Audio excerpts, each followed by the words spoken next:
even tossed a coin into a wishing well and blown one of those pretty dandelions to the sky to make a wish. What wish, you ask? Well, it's the wish to win a GHD from Beauty Bulletin.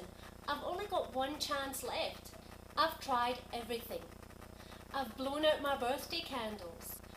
I've rubbed my lucky rabbit's foot. I've sat out night after night looking for a shooting star to fall from the sky to wish upon.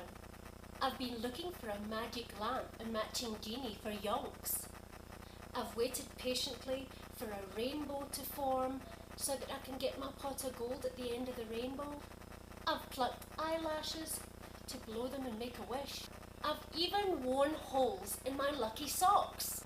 I've pulled the turkey's wishbone, and I've waited for my digital clock to turn 11 minutes past 11.